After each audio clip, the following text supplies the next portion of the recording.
E aí, galera, bora começar essa caçada? Rafa, o bardo. Deixa eu editar essa parte. Alana, a druida.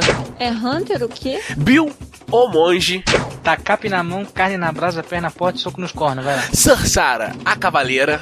Com a espada em punho e pela honra do grupo. Nerdmaster, o clérigo. Ai, meu santo, cara. Opa, peraí. Orion, o paladino. Meu escudo é a prova de spoiler. E é claro, eu, Koala, seu Hunter. Agora vamos reunir todos os Hunters no 3, hein? 1, 2, 3.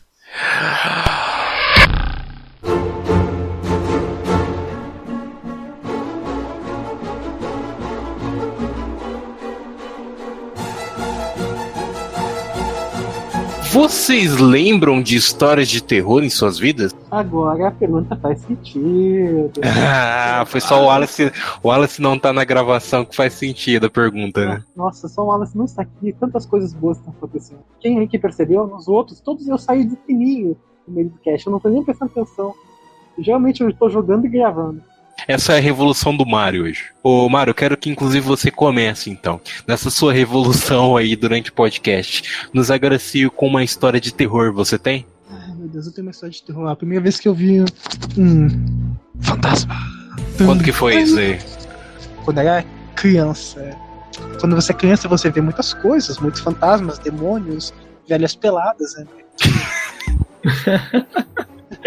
Isso é outra história. Quando eu fui pra adolescência, eu comecei a catar muito demônio, mas enfim. Inclusive, e com todo respeito aí às mulheres, porque eu tentei trazer uma voz feminina hoje pro podcast e eu não consegui, né? Sara não pôde participar, está participando de uma live de Jojo. Aliás, a gente nem tentou a Alana, né? Mas isso daí foi erro meu mesmo. Mas de qualquer maneira, enfim, cara, como que foi a sua primeira aparição de fantasma na sua vida? Eu morava em Porto Alegre ainda, né? E a minha mãe deu de dormir na sala, porque tinha um sofá-cama, né? Então era um sofá-cama. Então, só dar um contexto de como é o lugar, a sala era um quadrado, assim, tinha um pequeno corredor que dava para um outro quarto e banheiro, tinha uma porta que estava fechada e dava para o outro quarto, a cozinha era um arco e você dava para a cozinha. E estava muito escuro. E eu comecei a encarar o escuro, eu vi uma imagem se formando de um cara, um velho militar, ele tinha um barbão, um uniforme militar, assim, todo esfarrapado, todo rasgado. É isso que eu ia perguntar agora, né? Ele tinha os olhos brancos e ele tinha um espectro azul, saca? Ele brilhava como os espíritos do Star Wars. Nossa! É igual. E eu encarei ele, tipo, 1 ou 2 segundos, que pareceu uma eternidade. E então ele sumiu no ar. Mas você encarou... Mas isso daí depois você acordou, né? Não, eu tava acordadão, porra. Tava de boa. Aí depois daquilo eu fiquei assustadíssimo. Fiquei um tempo acordado, depois eu... Olha, eu vou falar um negócio pra você, tá? Eu não tenho história nenhuma, mas isso me lembrou... Eu assistia muito o programa da Sônia Abrão. Nossa, e realmente é um terror. E ela levava uma tal de Márcia, uma loura de cabelo curtinho, que era sensitiva, né? Nossa, isso me lembrou outra história. Vamos começar com a Márcia primeiro, né? Que ela, eu não sei se é Márcia o nome dela, mas ela falava toda vez de fantasma e tal. E ela comentava das histórias, assim, e que não podia. Tipo, uma vez ela falou que a gente não poderia falar pra uma pessoa: vá comer seu chocolate. Porque se você falar, você nunca mais pode comer chocolate, senão você morre. Um negócio assim, sabe? Nossa. Ela falou de umas maldição tenebrosa. Aí uma vez, todo mundo sabe o que aconteceu do problema do Lindenberg, né? Que ele namorava a Eloá, acabou matando a menina, ele ficou vários dias com ela, prendendo ela, né? Sequestrou ela. E, enfim, a equipe do GAT ficou de prontidão até que quando eles foram entrar, o cara acabou atirando contra ela e ela morreu, né? Isso a menina era menor de idade, né? É aquele do Complexo ABC? É nos prédios, né? Isso, nos prédios. Aí você... Porra, eu lembro disso. Na TV, todo mundo, tipo... Aí, beleza. Acredita que essa Márcia e a Sônia Abrão... Aliás, eu talvez possa culpar a Sônia Abrão diretamente, e às vezes nem é ela que ela tenha feito isso. Porque eu não lembro bem, mas eu lembro da mulher indo lá no apartamento onde aconteceu isso daí, e ela foi tentar, tipo, ver se achava fantasma, sabe? E aí ela chegou lá e a família que tava lá não quis abrir, né? Falou, não, a gente não quer dar pronunciamento nenhum sobre a situação, a gente não quer nem saber, né? Aí ela saiu falando assim, dá pra ver então que tem pessoas aí de Deus aí dentro, então não vai acontecer nada, então essa casa aí tá livre de fantasmas e tal, tipo. E nessa, ela vai falando sobre várias coisas, tipo, o banheiro que você não pode ficar muito tempo no banheiro porque, de acordo com ela, é um lugar com muita facilidade de ter fantasma, sabe? Porra, hoje em dia fudeu, né? Porque você vai dar uma cagada, você tá com o celular, tu fica lá uma hora. Não, e tem também aquela famosa história que quando uma pessoa morre, você tem que tapar todos os espelhos da casa, e eu acho que o espelho mais famoso de uma casa fica provavelmente no banheiro, que é quando você vai escovar os dentes, ou você sai do banho. Então talvez faça sentido aí que os fantasmas preferam viver no banheiro de uma casa. Sim, não. E você, ô Fael, você tem alguma história de fantasma aí que você possa comentar? E história de fantasma eu não tenho, cara, que eu tenha vivenciado uma história de fantasma, mas eu sempre vivi sobre essas histórias, né, essas lendas que o povo conta. E antes de eu falar que você me lembrou falando da Sensitiva, que eu lembro de um clássico. Eu não lembro se era também da Sônia Abrão ou se era de algum outro programa que era uma sensitiva. Que, nossa, cara, que virou um filme que ela foi no Carandiru. E que eu não lembro se foi no Gugu, se foi. Nossa, tipo, cara. E eu acho sempre interessante que o terror na TV brasileira ele tá associado ao sensacionalismo. Como, por exemplo, visitas a locais que são considerados assombrados no país, tipo o edifício Joelma ou qualquer outro lugar, e os caras utilizam isso como linha direta, o próprio Geraldo Luiz utilizam isso para ganhar audiência em cima de histórias absurdas em volta de uma tragédia. Você me lembrou, cara, inclusive algo que a gente vai comentar, só que no tema principal, né? Mas realmente, tem muito disso, desse sensacionalismo, indo para lados sensitivos, né, trazendo sempre sensitivos nos programas, e tipo assim, isso era muito forte, sei lá, período dos anos 2000, anos 90, e principalmente quando eu era criança, né, então já me quebrava as pernas. Porque antigamente não tinha como a gente verificar uma informação, então é o cagaço, hoje em dia o medo oh meu Deus, minha banheira vai ter ou não vai ter Nutella? Desafio? À meia-noite, não façam. Isso dá medo. Dá medo tu tá se enrolando os seus recomendados do YouTube e aparece, sei lá, não olhe no espelho às 3 horas da manhã, entre aspas, medo. Nossa senhora, que medo desses vídeos, né? O pessoal fala que 3 horas da manhã é uma hora tenebrosa, né? Já eu tenho medo de entrar no YouTube e ver o que tá no em alta. Ali realmente. Isso é um terror, é um pavor que eu tenho muito. Infelizmente, os meus recomendados só tá vídeo de Fallout 4. Tá vendo muito vídeo de lore de Fallout 4. Só pra Fallout 4 já tô cansado, me dá outras coisas. A internet por si só criou vários medos, né? Medo da Deep Web, medo dos hackers. Começo, né? É mesmo, você citou de outro ponto interessante. Tipo, a Deep Web, cara, ela tem muitas coisas que dão medo, assim, sabe? Eu acho que se a gente tá falando sobre terror e fala também sobre o medo. E o medo, eu acho que o maior medo em maior consenso, é o medo do desconhecido, cara. É aquele medo que a gente não sabe o que é. E isso a internet hoje sabe muito aproveitar do que os canais de televisão faziam. Mas fazer aquilo, por exemplo, quando você imagina a Deep Web, a qual é hoje a maior referência de terror na internet, é porque pouca gente tem noção do que é Deep Web, do que realmente, como ela funciona. Então é algo completamente que está mais na mente, nas lendas das pessoas. Por exemplo, as creepypastas, as coisas que surgem na internet. As creepypastas, principalmente. Só que assim, Fael, você conhece pessoas que entram na Deep Web? Eu, infelizmente, conheço. Eu conheço, só que assim, lá, por incrível que pareça, tem pessoas que entram lá para estudar. Porque lá você consegue, tipo, livros que você não conseguiria na internet normal. Pirataria, né? Sim, lá você tem meios para se utilizar bem, né? Eu não acho que você vai entrar e automaticamente sua tela fique preta. E aí você vai entrar por um corredor que você tem várias portas e é a porta dos desesperados da internet, onde você abre e sai um fantasma. Porra, agora que tu falou dos contos da internet, teve um que eu escutei na época que eu assisti o canal do Ambu Play, que ele fazia de terror, que era o The Rake. Ele era uma criatura que ele invade sua casa à noite e ele te observa. Caso você acorde durante a noite e veja ele te mata. Eu vi esse vídeo tipo era 2 horas da manhã. O jeito que ele contou, os relatos, eu fiquei, caralho, The Rake existe. Eu tô tô com muito medo. Aí, durante uns 5 dias, eu só ia dormir quando o sol nascia. Porque eu falei assim, agora eu não posso dormir. Cara, ó. Mas foi terror, foi tenso, cara. Ó, gente, sabe o que vocês me lembraram? O quê? Não, Rafa, mais empenho, né? Deixa eu fazer aqui, Reúnam-se, Hunters. Reúnam-se. É pra ser mais enfático? Sim, claro. Reúnam-se, Hunters! Boa! Eu sou o Rafa. E não sou o Koala, seu Hunter, mas essa semana o Koala me deixou na responsabilidade de apresentação. É claro que o Sr. Fael aí já fez um Reunizantes mais imponente, né? Porque a voz já ajuda, o rapaz aí já também, inclusive todo final de podcast, quando vocês ouvem a vinheta do Banco de Cérebros, é a voz dele, né? Porque este é o homem da voz, né? Inclusive sou eu que gravo todo final, sabe? Sempre lá pra voz, não é uma gravação, sou eu ao vivo fazendo aquela voz.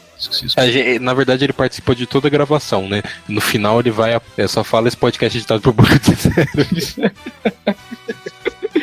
Então sou um grande conhecedor daqui do podcast. Enfim, mas gente, bem-vindos a mais uma caçada. Primeiro de tudo, aquele que já é conhecido de vocês está novamente aqui comemorando a não estadia do Wallace, o Mário. Morando forte, cara. Puta que pariu. O Rafa tá me prendendo.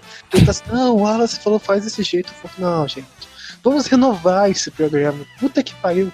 Eu falo assim, quando eu falo assim, eu gravo podcast, mas eu falo assim, porra, é o pior podcast, não escuta, é muito merda. Faz o JojoCast. Credo. Que serviço, né? O cara que se mata pra editar, o outro lá se mata gritando pra apresentar e dando risada, fingindo que tá feliz, né? Nossa, que sacanagem. E o outro tá lá e fala assim, não, gente, não escuta, é uma merda esse podcast, não vale a pena.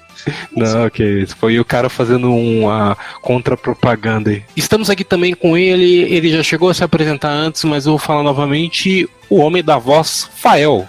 Muito boa noite, obrigado a todos que, não sei se você está assistindo de noite, né, ouvindo de manhã, enfim, mas eu agradeço mais uma vez participar do HunterCast. O último que eu participei foi sobre desenhos, acho, os desenhos da nossa infância que marcaram e tal, ali pelos nossos anos 80, 90. Esse é um bom programa, né? E hoje estou aqui para desvendar os medos e as grandes façanhas do terror. Ele é o nosso... eu ia falar Ciro Luiz. Eu ia misturar o Ciro Gomes com o Silvio Luiz. E o Cid e o Cid Moreira. Quem que é mesmo que fazia o Aqui Agora? Era o Gil Gomes. Gil Gomes. Nossa. Ele é o nosso... Misturou Gil Gomes, Ciro Gomes, Silvio Luiz. Foi um terror completo agora. Depois dessa, acho que a gente pode continuar, né?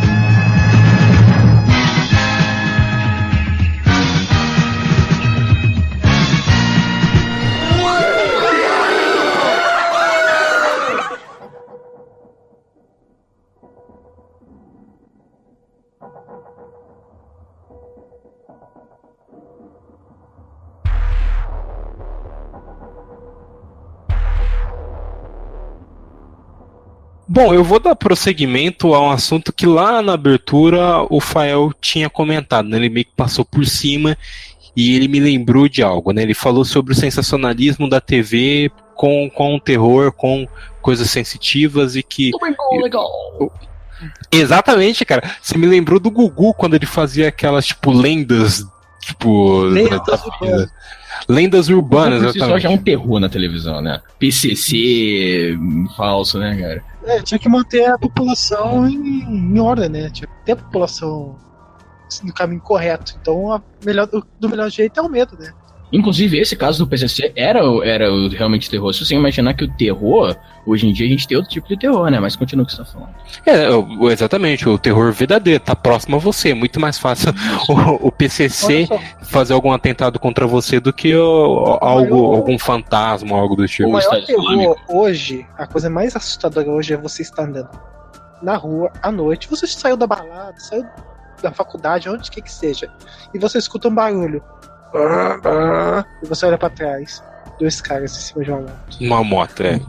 Eu sabia que você ia fazer essa piada que a internet inteira, meninas de 16 anos ficam fazendo toda hora. Eu já não Mas é aguento uma mais. piada. E em Manaus é 2 caras em cima de uma sucuri, porra. Tu escuta. Agora se quatro caras se vier sucuri, 2 caras em cima da sucuri, tu, caralho, fudeu. Mas, cara, eu quero tocar justamente nesse ponto, porque o Gugu no começo ele ia fazendo as lendas urbanas que todo mundo conhece, loira do banheiro, a mulher que aconteceu um acidente, ela vai e chama o caminhoneiro chega no carro, vê a criança ainda tá viva, aí de repente ele olha pro lado, a mulher some, sabe? Eu acho que essa história, inclusive no próprio Aqui e Agora, já havia sido feita, e era o Gil Gomes, falar Ciro de novo. o próprio Gil Gomes que fazia a apresentação assim, dessa história. E é tipo, são histórias clássicas, né? Que são realmente lendas urbanas. Agora, teve um período que ele já começou a avacalhar. Porque ele pegou a loira do banheiro e fez a loira da internet. Nossa! Eu não sei se vocês lembram. Era bizarro, porque ele começa a inventar uma história com, tipo, uma mulher, ela começa a conversar com o cara pela internet, tipo, no Orkut na época, e aí ela, na verdade, era uma assassina e tal, mas, tipo, como se fosse um fantasma que tivesse entrado na internet, eu não sei como, sabe? Fantasmas do bate-papo, né? Virou uma fanfic, né? Mas foi uma época que ele já não tinha mais o que inventar de história, sabe? Eu concordo com isso aí do Gugu, ele fazer esse completo sensacionalismo em cima do medo, e eu não acho que só ele também. Eu lembro de casos, por exemplo, como o Linha Direta. Quem não lembra do Linha Direta, inclusive, solta a vinheta do Linha Direta. Nossa, que é épica aqui. Cara, o Linha Direta sobre aliens. Sim, aquele famoso caso que, tipo, eles falavam grandes lendas que aconteceu no Brasil, a Operação Disco Prato, eu acho, não é verdade? Que tem de aliens, dos chupa-chupas e daquelas coisas chupa-chupas. Os chupa-chupas, cara, hoje em dia o chupa-chupa mais perigoso é o chupa-cu. É horrível dessa verdade. Cara, a lenda que eu tinha mais medo, que não era a lenda, era a história do bandido da luz vermelha. Nossa, esse não foi um clássico, assim, que eu fiquei muito com medo. E não era nem tipo fantasma, não era alien, não era tipo Aku, sei lá. Mas era o medo verdadeiro, era aquele que podia te encontrar a hora que você vacilasse. Se você vivesse nos anos 70 do Rio de Janeiro, ok, mas. Eu acho que nos anos 70 eu tava um pouco longe, né, de ter vida e tal. Mas enfim, você comentando sobre isso. Cara, o Linha Direta, assim, por que foi tão significativo para as crianças na época? Porque imagina que você não tem internet. Se tiver alguma criança ouvindo e não lembra da época que você não tinha internet em casa, porque sempre teve, sabe que teve uma época que crianças não tinham internet em casa. E nessa época tinha-se a TV como centro principal de comunicação, né? Isso. A não ser o telefone e o rádio. E aí sempre foi um costume, assim, a família se reunir para poder assistir TV. E o que é mais comum as pessoas se reunir até hoje é novela, né? Só que logo depois, aí vocês podem me dizer que eu tô enganado ou não. Não sei se a Grande Família entrava no meio. Logo depois começava o Linha Direta. Exato, logo depois da Grande Família entrava o Linha Direta. Tipo, era aquele corte, né? A gente se divertia, sorria. Sim, mais o episódio da Grande Família e entrava aquela vinheta lá. E aí você já colava o cu na cadeira, né? Isso, cara, eu lembro que assim, que me deixou marcado o episódio do edifício de Joelma, cara, que começava tipo as mulheres no cemitério, elas escutavam vozes gritando assim, pedindo ajuda, e elas chegavam no túmulo lá das famosas túmulos das 12 almas que morreram no elevador e tipo, jogaram água no túmulo e acalmou. Cara, mas o que é? O edifício de Joelma fica onde? Ele fica no centro de São Paulo, não sei exatamente onde fica em São Paulo. Que bosta, cara, porque eu moro em São Paulo, mas como que foi a história aí? Que eu fiquei curioso agora. O edifício de Joelma, ele era um edifício, tipo, aí o Linha Direta ele faz um panorama, já que a gente vai entrar então no edifício de Joelma, ele faz um panorama de que ali realmente era uma região onde ocorreu um crime do poço, antigamente, onde um sujeito ele teria matado a esposa, e acho que a mãe, não lembro exatamente, tinha escondido os corpos no poço e depois encontraram ali, então meio que fala como se aquela região onde o prédio fosse erguido fosse uma região amaldiçoada. cemitério indígena, né, do Poltergeist. Exatamente, o cemitério indígena do Poltergeist. E um dia, então, aquele prédio pegou fogo. Isso não é um caso real, na verdade teve um incêndio, mas na verdade os incêndios eram muito comuns naquela época para edifícios e prédios, assim, porque era pela estrutura e pelas condições de segurança eram muito baixas. Tipo o que aconteceu recentemente na Boate Kiss. Não, mas aquilo lá foi culpa da gurizada fandangueira. Não foi. Cara, aquilo lá foi fogos de artifício no meio do ambiente fechado. Aquilo lá foi a idiotice humana. Sim, mas aí também a gente tinha a noção que, por exemplo, os ambientes começaram a ficar de festas começaram a ficar um pouco mais preocupados com segurança logo após aquele acontecimento. E na época, então, em São Paulo dos anos 70, os edifícios, onde as pessoas trabalhavam, tinham muitos acolchoados, eles eram cheios de locais de coisas inflamáveis. Cara, São Paulo, nos anos 70, devia ser aterrorizadora. Eu não sei se o bandido da luz vermelha passava por aqui, mas aconteceu tudo nesse período. Acho que foi no Rio de Janeiro, eu acho que o bandido da luz vermelha, mas... Foi, não, mas o Brasil, então, provavelmente deveria ser assustador na época. Como se não fosse hoje, né? Hoje tá muito mais assustador do que nos anos 70, cara. Com certeza. E aí, o prédio, então, teve um incêndio, e aí várias pessoas morreram e tal, tem imagens realmente chocantes, traumatizantes na época, de gente que não aguentava o calor e a fumaça e saltava do prédio, sabe? Tipo, gente que... E o 13º andar, eu acho, foi o andar mais atingido, onde morreu mais pessoas, inclusive teve o elevador onde as pessoas foram carbonizadas. Puta que me pariu. Ah, eu tô ligado isso daí. E esse prédio, depois ele foi reestruturado e tal, né? Sim, foi reestruturado e hoje ele funciona normalmente. Mas só que o indireto, é claro, veio contando essa parte oficial, e aí conta que então hoje, até hoje, o prédio é assombrado, é amaldiçoado, e você chega lá e sente energias negativas. Eu lembrei que eu vi. Aí ele comenta assim também de um cara que ele saiu do elevador, aí ele olhava pro elevador e via algumas pessoas. Aí o elevador fechava, sabe? Tipo...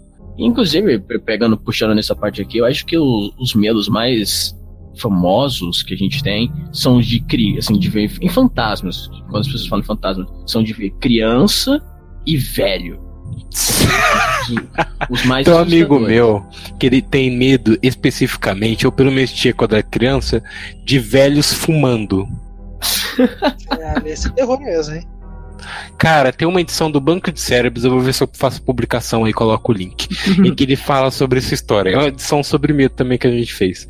E cara, ele falava como que era bizarro você ver um velho corcundinho, assim, todo velhinho, com um cigarrinho na mão, assim. Você tem algum medo na sua infância agora? Eu era meio traumatizado com velhos fumando. Na moral, eu achava, me dava medo. Posso fazer uma pergunta? Oi. Algum deles tocou de forma diferente?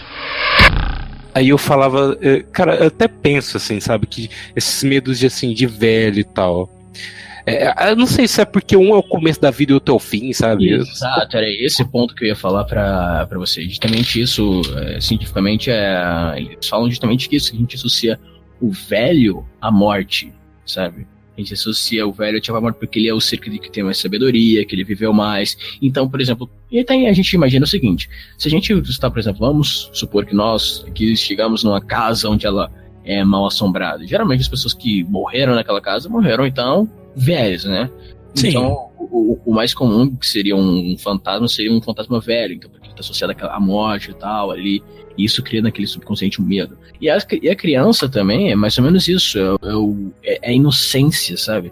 Você não consegue ver a maldade numa criança. É a completa inocência, mas ainda assim é meio misteriosa você ver um fantasma relacionado à criança, porque também no passado muitas crianças não se... mortalidade infantil. E é dito que as crianças são meio que sensitivas também, né? Isso, exatamente. As crianças falam, né, que as crianças são sensitivas, os cachorros, os gatos, os animais, eles teriam sensitividade para a ideia que se fala, as pessoas que acreditam falam nessa ideia de que existe um mundo paralelo, espiritual, e que os espíritos transportam entre esses mundos, meio como se fosse uma viagem no tempo, sabe? Trunks of Futuro. Sim, não, e tem quem diga também que tem o plano astral, que foi explicado inclusive pelo próprio Carl Sagan, né? Acho que sim, cara. Ele chegou a explicar que poderia realmente existir um plano astral, que é tipo como se fosse um desenho numa folha de papel, assim, sabe? Tá ali o desenho e tal, mas ele tá em outra sintonia. Mas, cara, aí assuntos que... Primeiro, eu não gosto de comentar porque eu tenho medo, a verdade é essa. Caralho, aqui num cast de terror tá com medo de falar. Ah, mas eu sabia que eu ia ficar eventualmente Isso com a medo. gente tá chegando, quer dizer que a gente tá indo pro lugar certo, né? É verdade. Mas assim, é porque eu realmente acredito assim que possa existir planos astrais, tal, até porque eu acredito que depois da nossa morte não é o fim, sabe? Eu acredito que exista alguma coisa além. É um Isso pensamento é uma até. esperança, né? Que a gente Sim, mas eu não sei nem se é uma esperança, mas tipo se assim, a gente eu penso- for condenado a viver só isso aqui, Você morrer, acabou, você é uma se merda. encontrar com uma criatura tipo Cthulhu, cara. Então, agora eu vou pro céu, não sei, vou pra onde quer que seja. Aí você se debarca com uma criatura tipo Cthulhu.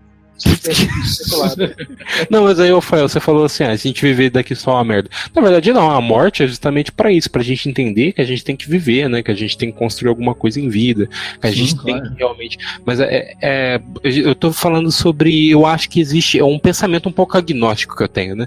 De tipo assim, existe algo. Eu não vou saber dizer pra você se é Krishna, se é Deus realmente, o que é, né? Porque existem várias religiões, várias interpretações. E todas elas, pelo menos, têm um consenso sobre isso, de quando você morrer, você vai pra algum lugar. Sim, ou pelo menos ter alguma ideia sobre isso sempre, né? Elas não chegam a um consenso de quem você vai encontrar, mas que você vai morrer e vai pra algum lugar. Sim, exatamente. Então, assim, esse pensamento meu de que existe algo depois pode estar ligado também a essa coisa de que existe realmente um outro plano e tal. E eu vou parar de comentar sobre isso porque, pra quem não sabe, eu tô num lugar completamente isolado, onde tá minha família, minha mãe, meu irmão e tal, porque tá, tipo, eu tô com a minha família aqui, mas ela tá toda embaixo da onde eu tô, que eu tô num sobrado. E tá tudo escuro e não tem nem luz aqui. Tem Algo só contra dos espíritos. eu não... Se tu escutar um barulho assim, tipo. É o chupacu, cara. Cara, eu ia comentar sobre isso daí. E aí, tipo, histórias de pessoas que comentam que ouvem de repente o cara chamando aí. Chega aí. Sabe? Um negócio assim. Não, sabe? tem uma história que você se escuta, tu escuta alguém te chamando, mas não é a pessoa. E se tu for, é o espírito, ele te mata. Eu sei da superstição que se você ouvir alguém te chamando e não é ninguém, é a morte. Se for a morte, tu vai lá e abraça ela. É verdade, né? Se for no The Sims, você pega a morte. A morte, pra mim, é um personagem do Maurício de Souza. Excelente personagem, cara. Junto com o Penadinho.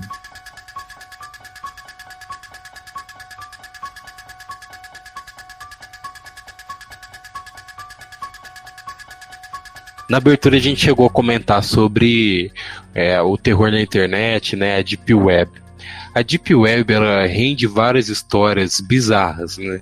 Principalmente de arquivos que foram liberados de experimentos que eram feitos durante a Guerra Fria. Voltando a explicar, como eu tinha falado no início, que esse medo da Deep Web está associado ao maior medo de todos, que, em geral, que é o medo do desconhecido. Que é quando você não conhece algo, então a Deep Web ela tem pouco conhecimento, ela tem, como o Rafa também falou, ela é usada assim em conhecimento, para as pessoas pegarem livros e acessarem e verem outras coisas. Mas ela também é usada para as pessoas difundirem coisas completamente erradas, como o mercado de órgãos, de armas, de assassinos, e isso, na verdade, são coisas reais, mas que do lado de fora na Surface, como chama, as histórias são muito mais bem elaboradas. Como, por exemplo, posso citar um caso aqui muito famoso da Deep Web? Claro. Que é o famoso caso das bonecas, acho que vocês devem lembrar dessas. Lolita Slave Doll. Sim, que são as bonecas sexuais humanas. Cara, eu me lembro até hoje. Eles eram crianças de países europeus, com pedras de orfanatos. Aí fazia uma cirurgia onde arrancava os braços e pernas da criança. As cordas vocais. Mas aí não vale, fica só o cotoco. Aí tirava todos os dentes, botava dentes de borracha, um negócio assim, que ela não podia morder. E nos cotocos botavam pratos simples. Quem comprar tem o que pegar, saca? Não ser só um cotoco. Era pegar uma criança e transformar ela num boneco sexual, em que ela não pudesse reagir, não fazer nada, não ser só um escravo sexual. Nunca. Cara, que horrível. Ele vinha com os ganchos, com argola nas costas pra você poder pendurar ela.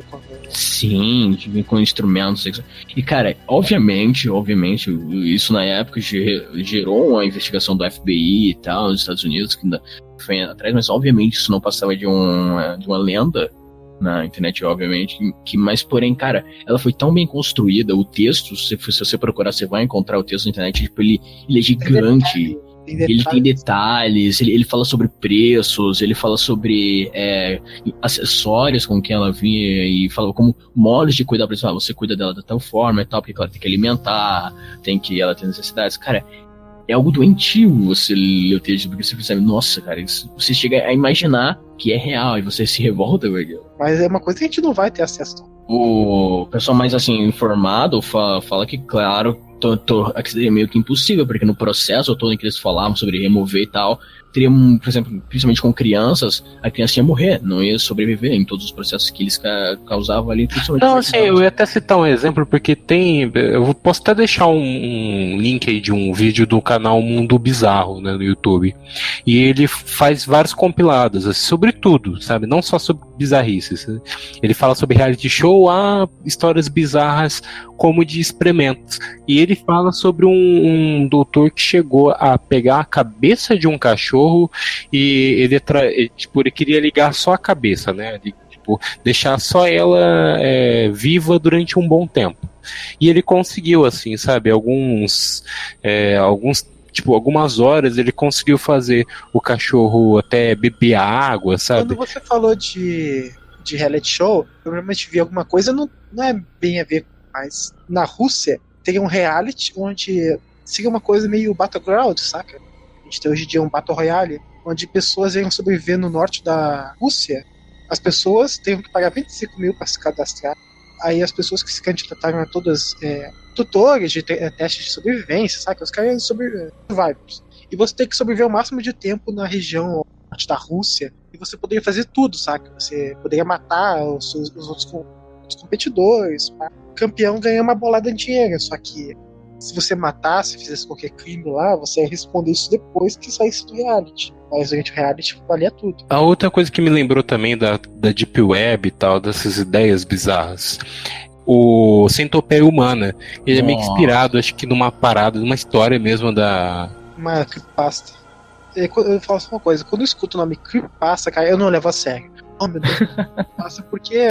Se tu for pesquisar Creepypasta, Star Wars, tu vai achar coisas bizarras. Creepypasta Minecraft. Acho que era o Changeman, que tinha a trilogia da Torre de Babel, sabe? Episódios secretos, sabe? Tu lê Creepypasta, todas são merdas. Sim, algumas os caras não sabem escrever e aí fica uma parada muito bizarra, sabe? E a gente falou aqui sobre dois tipos de settlement de terror que existia, que foi meio que a evolução do terror, porque a gente tem o terror, assim, do medo do fantasma, do mundo espiritual, fantasmas e seres mitológicos, seres mágicos.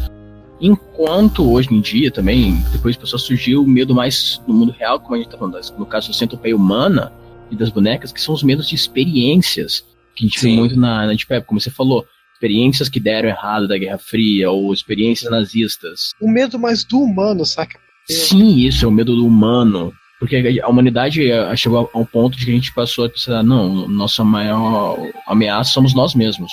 Nós estamos destruindo o nosso planeta, nós estamos destruindo a si próprio com guerras e com esses experimentos malucos, a mentalidade... Você citou a guerra, eu ia citar, cara, o nazismo. Isso, cara. Uma figura muito assustadora, né? Demais. E ela é assustadora em todos os seus... meios, né, na forma política, como ela continua sendo assustadora, na questão do que é o nazismo, porque muitas pessoas não entendem exatamente aquele período, então eles tornam algo assustador no contexto atual, as pessoas imaginarem e verem também o que eles faziam, o que era aquilo lá, aquele grande terror que aconteceu. Tem gente que não entende que existe neonazista, né? Exatamente, cara. Falando de nazismo, mete a guerra, e tem uma história. Eu não sei se vai ser creepypasta ou mesmo um relato que vazou, que é daquele Experiência Filadélfia, fazer o barco ficar invisível. Vocês já escutaram essa? Que depois da guerra, eles tentaram fazer um barco que ficasse invisível aos radares. Só que acabaram que deixavam o barco realmente invisível. E na história, o barco teleportou, viajou no tempo. Não, pera, não. Achei que você tava falando um negócio sério, cara.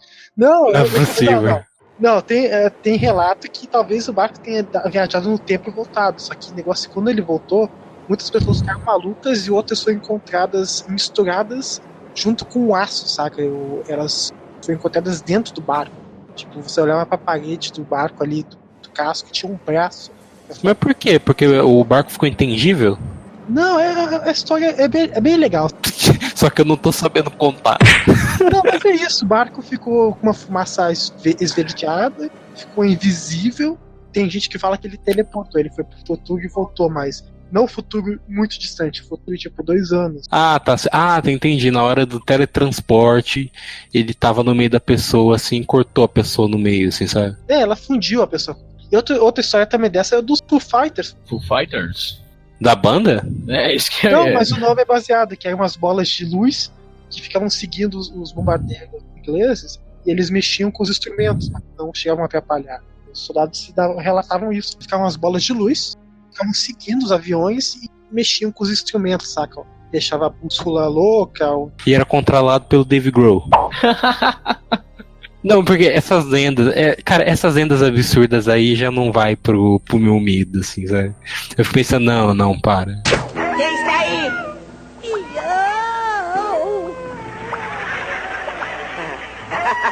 É você, Satanás. Espera um pouquinho que eu já vou servir o jantar. Menino bem gordo.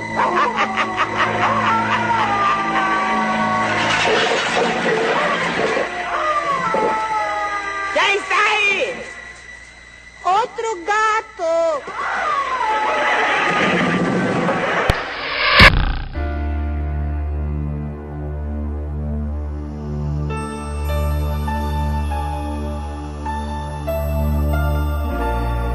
Que a gente agora chegou então na questão, tipo, continuando aquela parte do desconhecido, eu ia citar aqui duas partes, que uma que me dá medo e outra que dá um medo, que é um medo geral dos aliens, dos OVNIs, do espaço, o medo em que hoje em dia tipo, é muito maior. As pessoas pensam que foi explorada pela cultura, na sci-fi.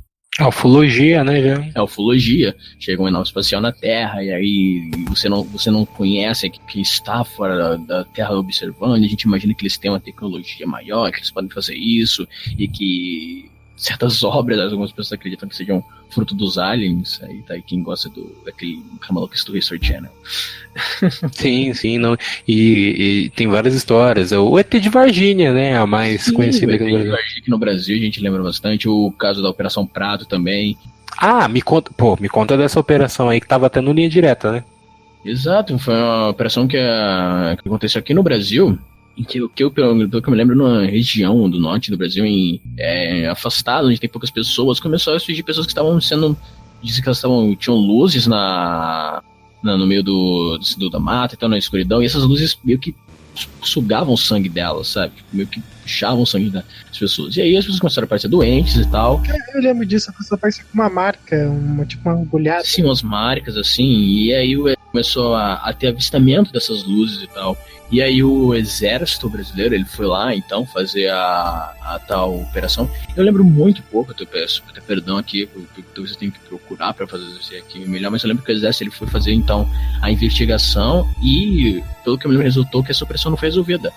E que conta essa lenda que, então, o exército teria tido um encontro com a nave espacial, um dos capitães teriam que ter um encontro com a nave espacial, e aí então chegaria os Estados Unidos, que teria que mandar arquivar tudo aquilo e pegar todos os arquivos e levar para a tal área 51.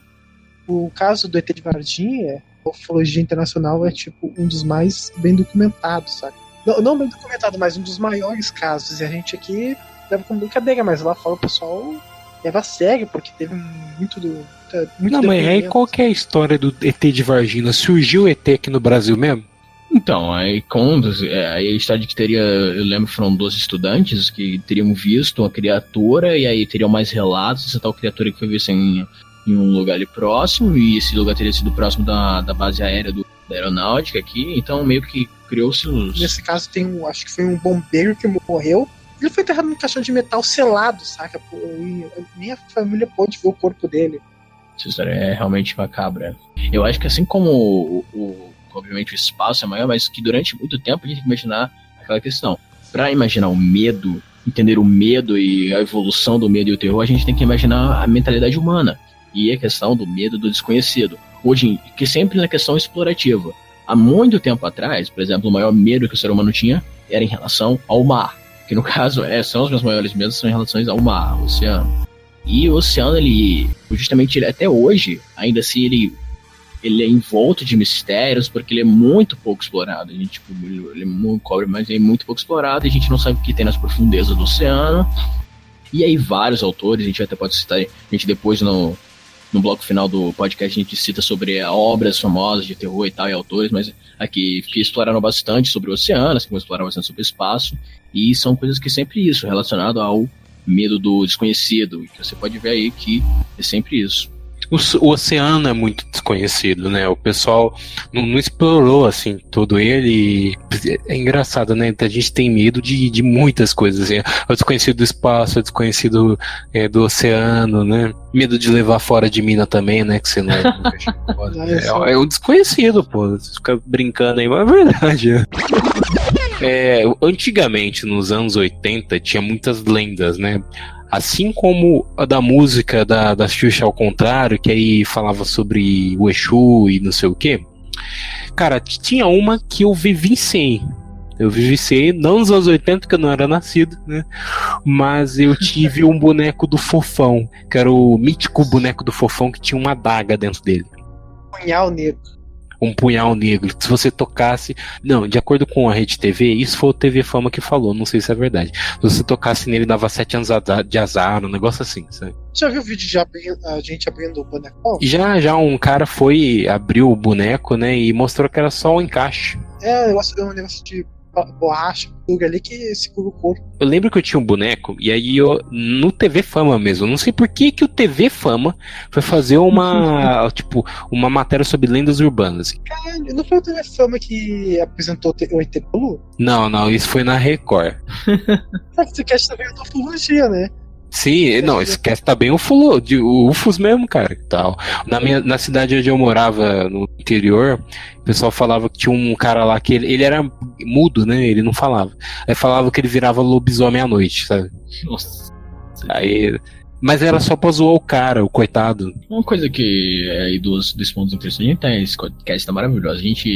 Um ponto interessante aí que por que o ser humano gosta de colocar medo aos outros, sabe? Tipo, a gente sente medo e às vezes eu acho que quando a melhor forma de a gente passar o medo que a gente sente é quando a gente consegue pôr medo em outras pessoas, sabe? Isso acontece muito na infância, por exemplo. Você escutava uma lenda de terror, sei lá, da sua avó ou de alguém assim, e aí você ficava com aquilo com medo e você resolvia ir na escola pra assustar seus amiguinhos, seus coleguinhas, e tipo, meio que isso... Só o fato de você assustar ou contar uma história meio que você inventou só pra assustar alguém, isso meio que aliviava o seu medo, fazer você se sentir bem. Eu nunca entendi isso da mentira, do querer assustar. Porque às vezes, quando a gente pensa nesses relatos, que a maioria dos relatos então, obviamente são relatos orais, as pessoas estão falando, geralmente, isso aconteceu com fulano, isso aconteceu com Jim, e tem várias versões sobre a história, né? Nunca tem aquele consenso ali.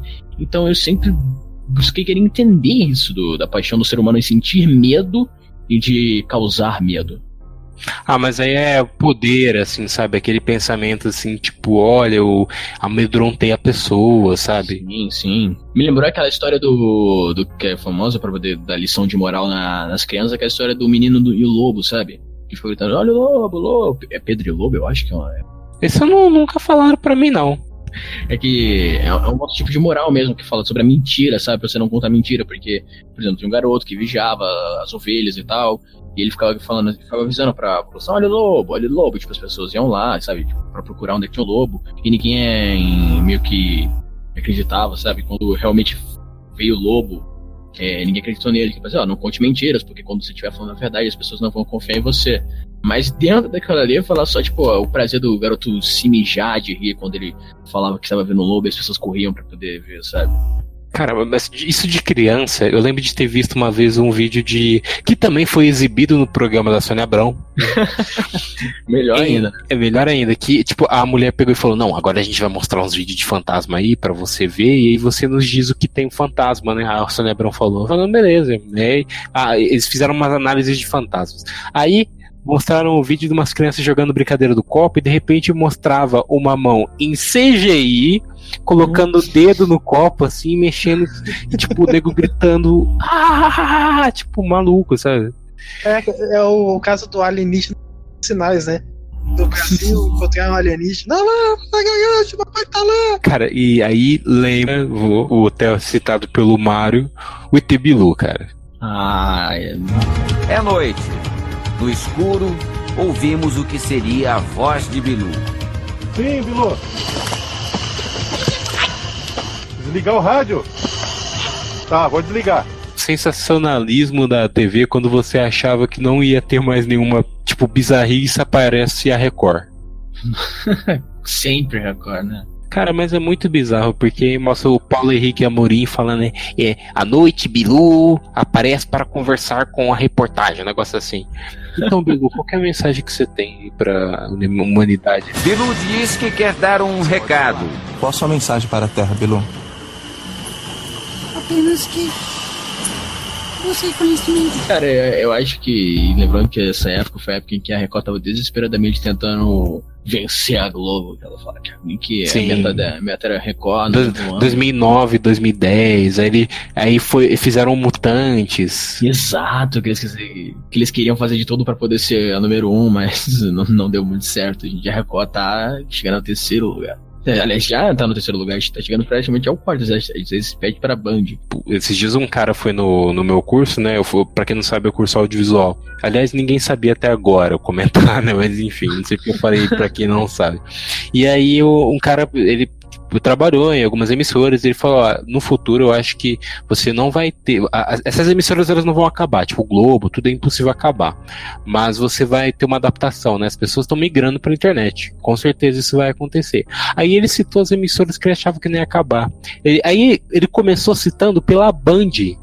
Eu fiquei pensando, velho, a Band pra mim é um dos mais indícios assim que ia acabar. Mas não, assim, pelo que eu sei, a Band, ela tipo, vai bem. Eu não sei se é só por causa do programa da Renata Fã, de futebol. Pra mim é só isso. É a Band que passa o Masterchef? É a Band que passa o Masterchef.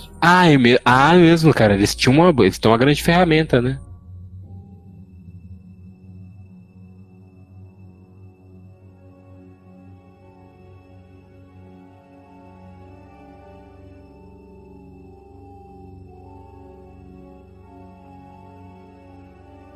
Porque a gente já falou sobre creepypastas, as famosas creepypastas. Quais são as creepypastas mais famosas que vocês já viram, leram? Cara, pra mim, esse negócio das bonecas é realmente creepypasta, né? É creepypasta.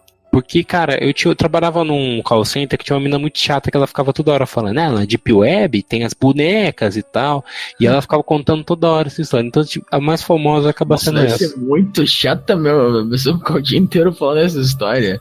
Ela falava pra todo mundo, cara, como uma coisa mais sensacional, assim. Mas o Mário citou algo muito importante. A creepypasta, ela foi banalizada. Porque no começo tinha aquele pensamento, assim, tipo, oh meu Deus, é creepypasta, algo muito secreto, e realmente vazou. Aí eles começaram a fazer todo tipo de creepypasta, assim, no YouTube. Você pega e você consegue. O mais famoso, assim, que começou, tipo, que eu lembro, assim, quando eu era mais novo, que eu não sei se era o famoso suicídio do Lula Molusco. Me lembra disso? Não, cara, teve daí? Como que era? Teve o suicídio do Lula Molusco, que era como se fosse um episódio do Bob Esponja. O episódio do Bob Esponja, em que seria um episódio. Que sempre começa a partir daí. O episódio do suicídio do Lula Molusco, ele se suicidava. Que também, eu não lembro qual veio primeiro. Acho que o que veio primeiro foi o Suicide Mouse. Você já viu o do Suicide Mouse? Que é a mesma coisa, o suicídio do Mickey. Que é, cara, sério, esse vídeo do Suicide Mouse, tipo, ele é tenso, cara.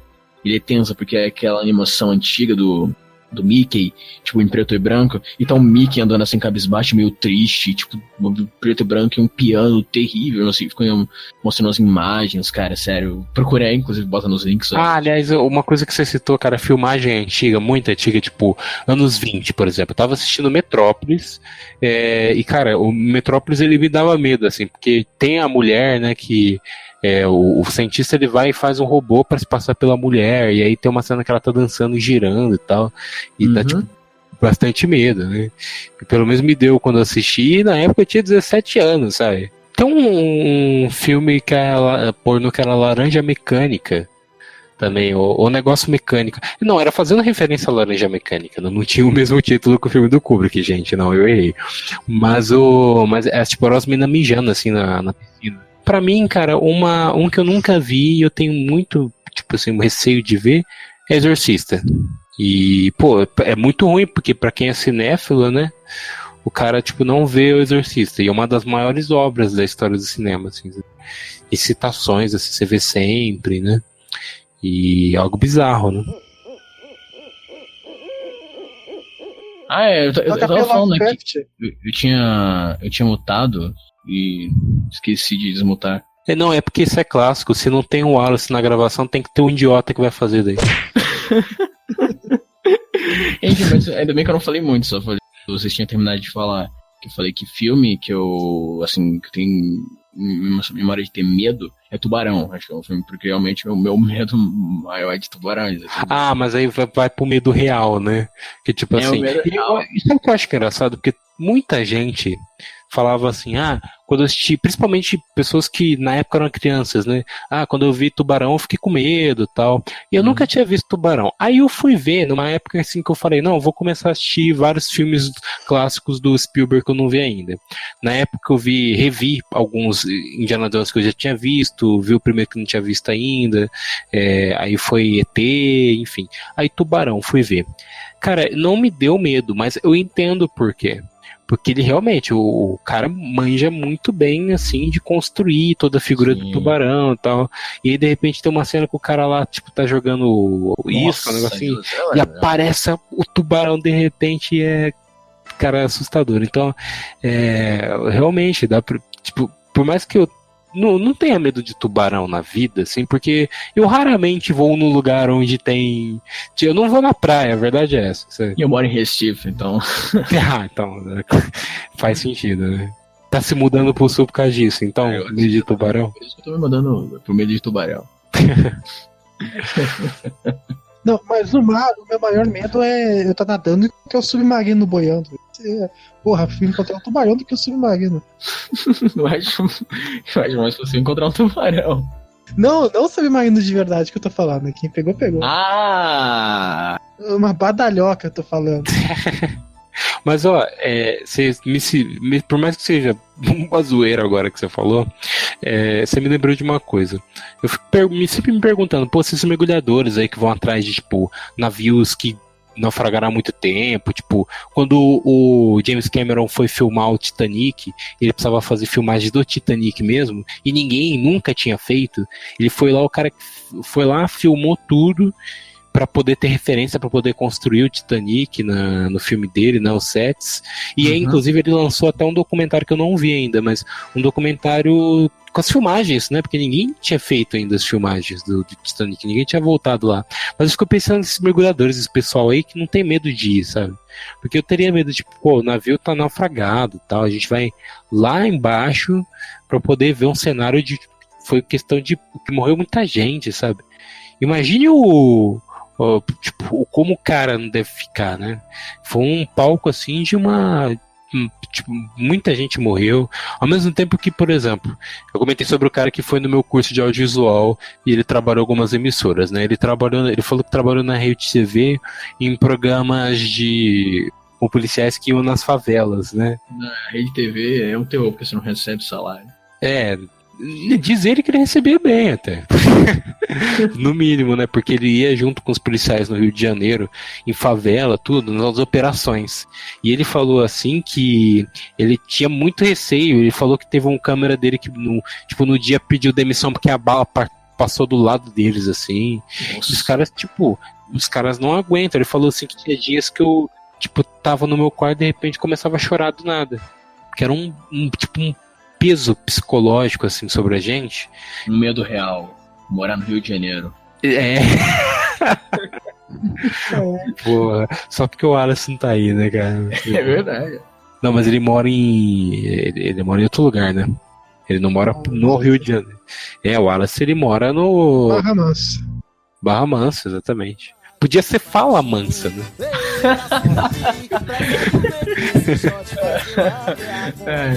Mas enfim, esse medo aí que é um medo real, assim, essas pessoas que tem pessoas que conseguem, é muito pro psicológico, né? Um medo que vai muito pro psicológico, né? Tem gente que tem medo, por exemplo, o cara vai das coisas mais simples, o cara vai tirar a carta e é o dia do exame dele. são medos pequenos, mas que, tipo, por exemplo, o medo de dirigir, o medo de você... As pessoas que são, na verdade, algumas fobias, né? Por exemplo, ficar preso em elevador, ou medo de altura, medo de... sei lá, tem vários pequenos medos que são muito individuais, né? Cada pessoa tem seu medo individual. Por exemplo, eu, no caso, tenho medo de tubarão, mas no caso é silacofobia, essas fobias que as pessoas têm. E isso é bem interessante também, o medo, o terror disso aí. E que uma das coisas que eu queria falar, que a gente tá falando sobre obras aqui, a gente deveria abordar aqui os maiores mestres do terror, né? Por exemplo, o Edgar Allan Poe, o Stephen King, o Lovecraft, né? Sim, eu adoro o Lovecraft, tô lendo muito bastante ultimamente. Que são realmente, eles são realmente gênios. Tipo, o Lovecraft ele buscava isso do desconhecido e tal, de explorar aquele medo, não exatamente que... É importante falar que existe uma diferença entre horror e terror, né? Porque o horror é aquilo mais visual, é aquela coisa mais tipo, por exemplo, o Massacre da Serra Elétrica, em que você vê um braço sendo decepado. Que tem gente que tem, por exemplo, medo de sangue, ou de ver cenas, por exemplo, de gore.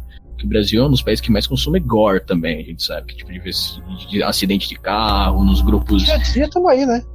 No dia a dia também a gente acaba vendo isso aí, então meio que tá frio a mentalidade. Tem aquele... eu não sei se vocês viram, que é um vídeo que a mulher deu um tiro na cabeça do cara numa live que tem. Nossa, eu lembro. Que eles estavam brincando com a arma, e a arma devia estar travada, e ela tava apertando o gatilho. Só que ela puxou a parte de cima, o tambor da arma, assim. Nossa, que idiota.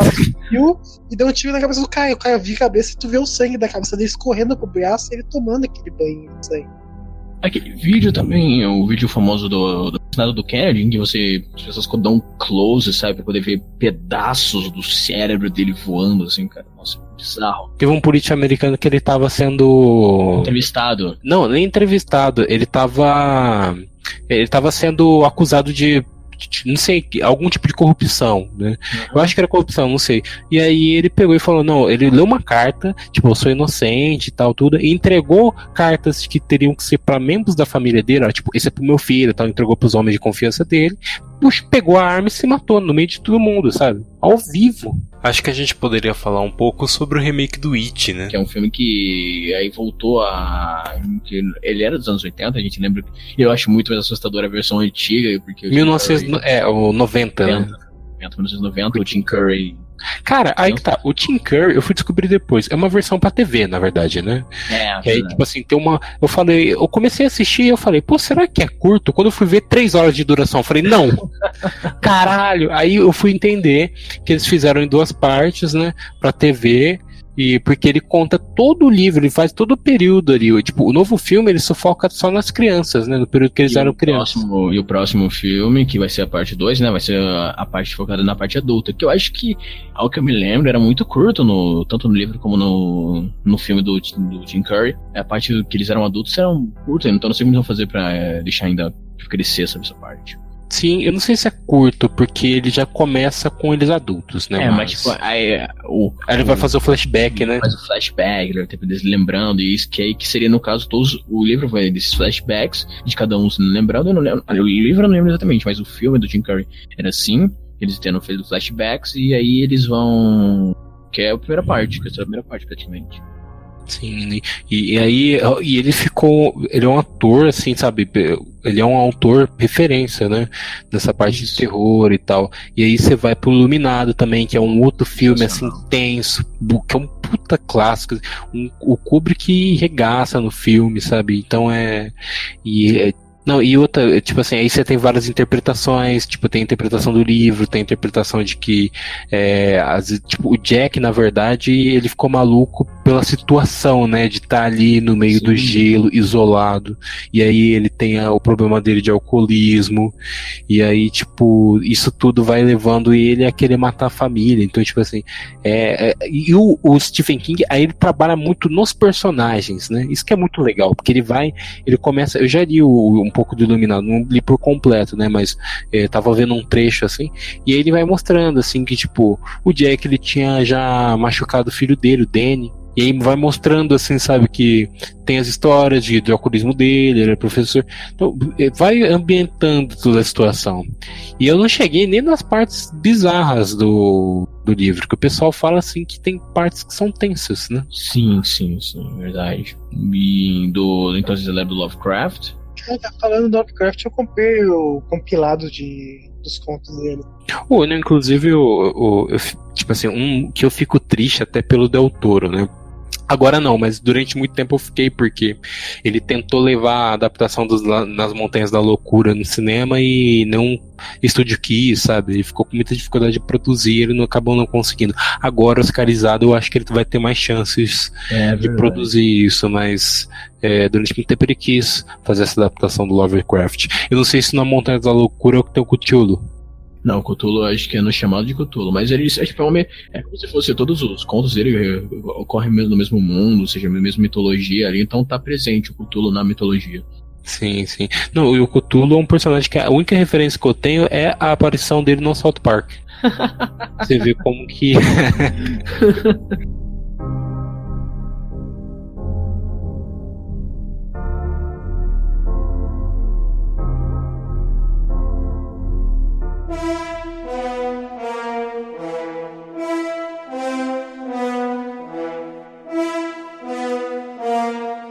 Então é isso, chegamos ao final de mais um podcast do HunterCast, né?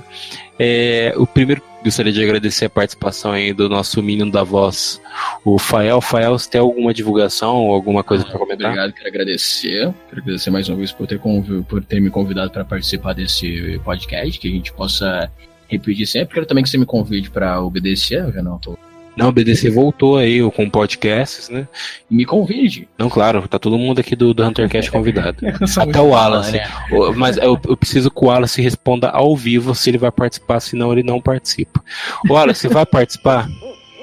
Silêncio, ele não quer participar, então a gente não vai ter participação do Wallace no banco de cérebros. Do Fael, sim. Aproveitando então que a gente está aqui falando sobre esse tema de terror, eu quero convidar que as pessoas leiam Lovecraft, que leiam os clássicos do terror, por exemplo, o Edgar Allan Poe e o Stephen King. Muito bom, minha recomendação. Recomendação genérica, né? Mas é isso aí. Não, valeu assim. Porque, cara, não é genérico. O pessoal fala genérico, todo mundo fala isso, mas todo mundo fala isso porque é bom mesmo. Sim. Sabe? É muito bom. E, Mário, algum jabá, rapaz? Nenhum, é só os mesmos. A minha Gamertag aí. Gamertag? Fala com o Gamertag pro pessoal saber. Então vamos lá. É Fita Cassete. Fita Cassete? Você pode falar como cassete ou cacete. Que é mais gostoso. Oi. Vai, fala, Rafael. Eu quero mandar um abraço pra todas as pessoas que eu indiquei pra vir, especialmente pra minha noiva, Karine. Eu indiquei pra ela que ela não. Eu não tinha convidado pra ela participar, mas ela não quis, então tô mandando um beijo, um abraço pra ela.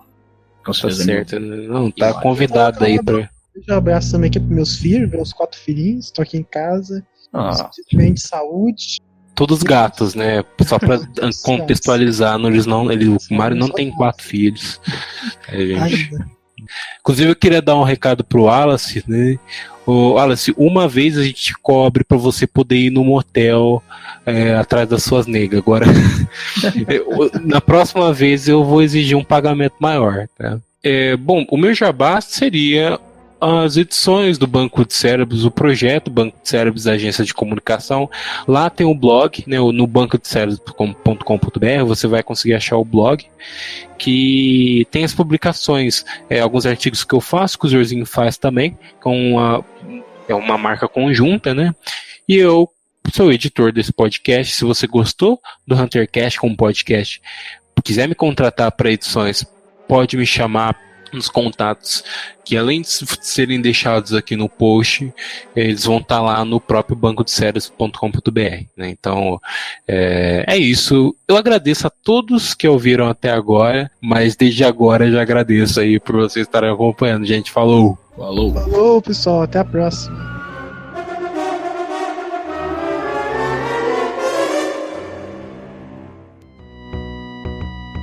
A edição desse podcast é feita por bancodecerebros.com.br.